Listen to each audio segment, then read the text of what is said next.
William James, um dos pioneiros da psicologia moderna, argumentou que nossas mentes não registram o passado como realmente era, mas como uma coleção fragmentada de memórias filtradas seletivamente pela emoção. Nossa memória não é uma câmera que captura a realidade em detalhes. É mais como um pintor impressionista, escolhendo quais cores enfatizar e quais detalhes para desfocar. O que lembramos não é uma transcrição objetiva da vida, mas uma reconstrução subjetiva moldada por nossos sentimentos e preconceitos corporais. Momentos de alegria, realizações significativas e até dificuldades que superamos tendem a ser romantizadas ao longo do tempo, enquanto a dor, a monotonia e a incerteza desaparecem no fundo. Esse fenômeno, conhecido como viés de positividade, nos engana a acreditar que o passado era muito melhor do que realmente era. Mas aqui está o perigo quando comparamos essa versão polida e idealizada do nosso passado à realidade não filtrada do presente. Inevitavelmente nos sentimos insatisfeitos. Perseguimos um fantasma de felicidade que nunca existiu da maneira que nos lembramos. Nossos cérebros estão conectados à eficiência, não à precisão. Imagine sua mente como o editor de um documentário longo e caótico.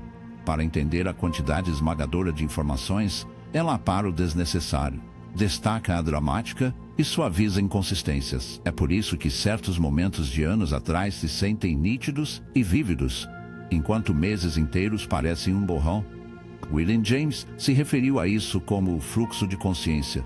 Um fluxo interminável, onde apenas os momentos mais emocionalmente significativos deixam uma marca duradoura.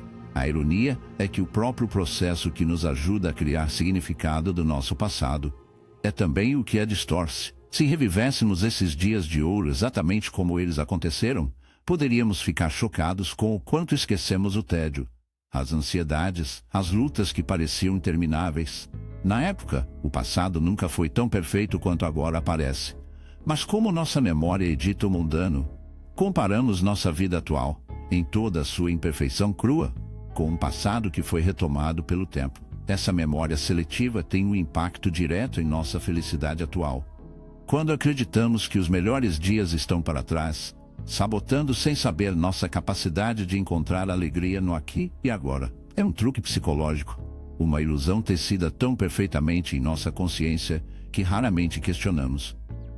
Mas se pudéssemos dar um passo atrás e ver como nossas mentes manipulam nossa percepção do tempo, começaríamos a entender uma verdade crucial. Nossa nostalgia não é sobre o próprio passado, mas sobre como escolhemos lembrar isso. Os momentos pelos quais desejamos não foram inerentemente melhores. Eles foram simplesmente capturados de maneira diferente por nossas mentes. O passado não é um artefato sagrado de felicidade, intocável e perdido para sempre.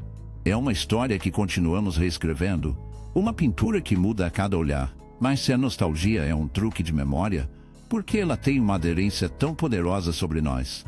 Por que ansiamos tão profundamente pelos momentos que, na realidade, eram tão falhos e incertos quanto hoje? A resposta está em como a mente humana lida com o próprio tempo. O presente é cru, não filtrado e cheio de perguntas não resolvidas, enquanto o passado já foi processado e empacotado em uma narrativa. Preferimos a clareza de uma história finalizada sobre o desconforto de um desdobramento. Mas, e se essa tendência estiver nos mantendo presos? E se, idolatrando o passado, estamos realmente evitando algo muito mais profundo? Algo que nossa mente inconsciente estiver tentando nos dizer? É aqui que a visão de Carl Jung sobre a nostalgia como uma armadilha inconsciente se torna crucial. Porque às vezes o que confundimos com o desejo do passado é realmente uma fuga do presente. A nostalgia é frequentemente vista como algo inocente, apenas uma lembrança calorosa de dias melhores. Mas Carl Jung acreditava que era muito mais do que isso. Para ele, a nostalgia não era apenas um desejo pelo passado, mas uma mensagem do inconsciente, um sinal de que algo não resolvido ainda permanece sob a superfície. Quando idealizamos o passado, não estamos apenas relembrando. Estamos evitando algo.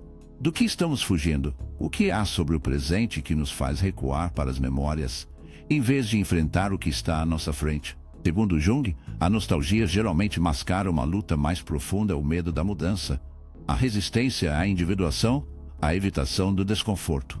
Olhamos para trás, não porque o passado era perfeito, mas porque parece mais seguro do que a incerteza de agora. Imagine uma pessoa que relembra constantemente sua infância, desejando a simplicidade e a felicidade que acreditam que antes, mas é realmente a infância que eles sentem falta. Ou é a ausência de responsabilidade, o conforto de se sentir protegido? Ou considere alguém que idealiza um relacionamento anterior, convencido de que nunca mais encontrará amor assim. Eles realmente sentem falta dessa pessoa? Ou temem o desconhecido, o desafio de reconstruir a intimidade com alguém novo? A nostalgia raramente é sobre o próprio passado. É sobre o que o passado representa. Jung alertou que, quando nos apegamos demais a ele, corremos o risco de estagnação. Nós nos apegamos às versões antigas de nós mesmos, resistindo ao crescimento, porque o crescimento requer enfrentar a verdade desconfortável de que não somos mais quem antes éramos. O conceito de individuação de Jung, o processo de se tornar o verdadeiro eu verdadeiro, requer integração, não escapismo. Quando romantizamos o passado, muitas vezes nos recusamos a reconhecer as lições que isso deveria nos ensinar. Em vez de aprender com nossas experiências, congelamos-as com o tempo, transformando-as em uma ilusão que nos conforta em vez de nos desafia. Mas isso cria uma divisão psicológica a você que existiu nessas memórias e você que existe agora. Se a versão passada de si mesmo parecer melhor, mais feliz ou mais completa, pode criar um profundo sentimento de insatisfação com o presente. Mas aqui está o paradoxo: aquela versão anterior de você também estava incompleta, também pesquisando, também lutando de maneiras que você esqueceu convenientemente. A ilusão de um passado perfeito é exatamente isso, uma ilusão. E quando perseguimos, não estamos avançando. Estamos correndo em círculos, presos em um ciclo de desejo por algo que nunca existiu realmente. Mas como nos libertarmos? Jung acreditava que a chave estava enfrentando o que a nostalgia está tentando esconder. O que você está evitando na sua vida atual? Que emoções ou desafios parecem impressionantes demais para enfrentar, fazendo o passado parecer o único lugar de refúgio? A nostalgia geralmente se intensifica durante os períodos de transição, quando nos sentimos perdidos, incertos ou desconectados de nós mesmos. Nesses momentos, o passado se torna um santuário, um lugar onde imaginamos que éramos inteiros. Mas a verdadeira cura não surge de escapar para memórias antigas, mas de integrá-las, assumir o que era significativo, reconhecendo o que era doloroso e nos permitindo habitar completamente o presente, sem medo. O passado não está nos chamando de volta, é pedindo que avançamos em frente. Não é um destino, mas um ponto de referência, um espelho refletindo o que ainda precisamos reconciliar dentro de nós mesmos. Quanto mais nos apegamos a uma versão idealizada de ontem, mais corremos o risco de perder a profundidade, a beleza e o potencial de hoje. Mas essa resistência ao presente não é apenas psicológica, é existencial. Ele se vincula diretamente a algo ainda mais profundo: nosso relacionamento com o próprio tempo. E o medo de que, sob a nostalgia, existe algo muito mais profundo: o medo da impermanência. É aqui que a visão de Ernest Becker sobre a negação do tempo se torna crucial, porque às vezes o que confundimos com o desejo do passado é realmente uma tentativa inconsciente de negar a realidade do presente.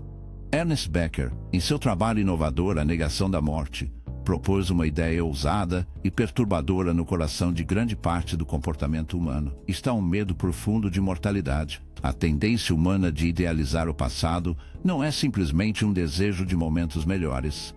É um mecanismo de defesa contra o presente, que constantemente nos lembra nossa existência fugaz. O passado, em toda a sua simplicidade e nostalgia, representa uma época em que as coisas pareciam mais permanentes, mais seguras. Mas o presente está sempre em movimento, imprevisível e frágil, e essa incerteza existencial pode parecer insuportável.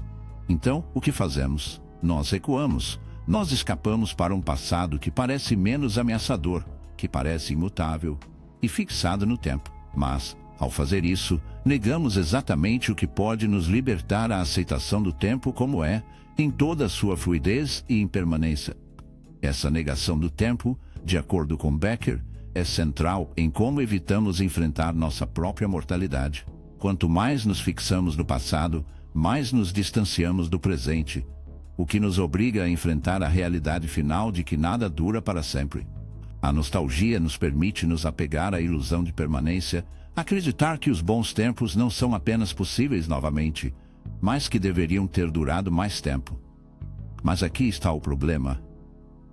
Essa ilusão é uma armadilha. Quanto mais desejamos para o passado, mais esquecemos que não podemos reviver-lo, que nunca foi tão perfeito quanto se lembramos, e que sua passagem era, à sua maneira, uma preparação para a passagem do próprio tempo. Quando negamos o tempo a favor do passado, não estamos apenas negando mudanças, estamos negando crescimento. O medo do presente, impulsionado por uma negação inconsciente do tempo, se manifesta de várias maneiras.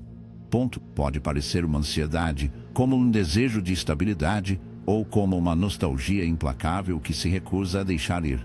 Dizemos a nós mesmos que, se pudéssemos voltar à maneira como as coisas eram, encontraríamos a paz novamente. Mas esse desejo é, por si só, uma recusa em se envolver com a verdadeira natureza da vida, que está sempre avançando, sempre em fluxo. O tempo não impede que entendamos isso. Não espera alcançarmos o momento. E quanto mais rejeitamos o presente, mais corremos o risco de estagnação. É apenas enfrentando o desconforto do agora que começamos a desvendar o aperto da nostalgia e realmente viverem. Mas por que isso é tão difícil? Porque confrontar o presente significa enfrentar nossa própria vulnerabilidade. O passado, porém idealizado, nos dá uma sensação de controle. É um momento em que podemos olhar para trás com desejo e interpretar como um refúgio seguro do caos do presente. Mas, na realidade, o passado não está mais disponível para nós. Não pode ser recuperado, não importa o quanto desejemos. O presente, por outro lado, está vivo e real. Requer que nos adaptemos, cresçamos, aceite a incerteza inerente à existência. É aqui que a teoria de Becker se liga profundamente à nossa psicologia. Quanto mais negamos o presente, mais negamos nossa própria realidade. Ficamos presos em um ciclo de medo, tentando constantemente superar o tempo. Como nos libertarmos dessa negação? Começa com a aceitação radical do presente como é, não como uma comparação pálida com o passado, mas como o único momento verdadeiro que temos. Isso requer uma consciência de nossa própria impermanência, uma vontade de sentar-se com o desconforto que vem de saber que não somos invencíveis e que nada dura para sempre. No entanto, nessa aceitação reside a liberdade de viver completamente, abraçar o presente em toda a sua crueza e parar de perseguir a ilusão de um passado perfeito e imutável. A mensagem de Becker é clara: não podemos ultrapassar o tempo. Devemos aprender a viver com isso, para entender que o momento presente não é algo a ser temido ou evitado, mas algo a ser adotado com toda a sua incerteza e potencial. Só então podemos realmente nos libertar da armadilha da nostalgia e começar a viver a vida que devemos levar. Carl Jung acreditava que cada um de nós carregamos dentro de nós duas versões de quem somos: o verdadeiro eu, fundamentado no momento presente, e o eu idealizado, moldado por nossas memórias, nossos desejos e nossos medos. Esse passado falso que construímos está frequentemente enraizado no desejo de nos ver de uma luz que parece mais completa, mais comprida ou simplesmente mais aceitável. Quanto mais romantizamos nosso passado, mais criamos uma dissonância entre quem realmente somos hoje e quem nos imaginamos ser. Mas aqui está o problema: esta versão idealizada de nós mesmos, construída a partir de fragmentos de memórias e sonhos, não é quem realmente somos. É uma máscara, uma projeção do que desejamos ser, em vez de um reflexo honesto de nossa experiência vivida.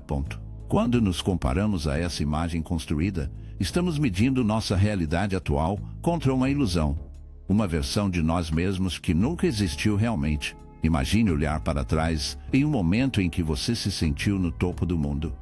Talvez tenha sido um tempo de conquista, um momento em que você se sentiu amado, ou uma fase em que tudo parecia se encaixar.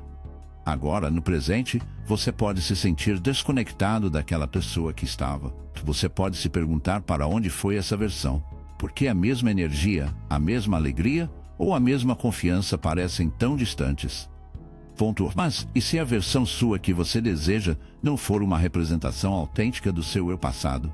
mas uma projeção do que você queria que esse eu fosse. Jung argumentou que essas versões idealizadas de nós mesmos, o que desejávamos ter sido, se tornam mais reais em nossas mentes do que a pessoa que somos no presente. Olhamos para trás e dizemos a nós mesmos: fiquei mais feliz do que, ou fiquei mais confiante. Mas, ao fazê-lo, esquecemos que a pessoa que éramos era tão falha e incerta quanto a pessoa que somos agora. O perigo de se apegar a esse passado falso é que ele nos impede de abraçar totalmente quem somos hoje.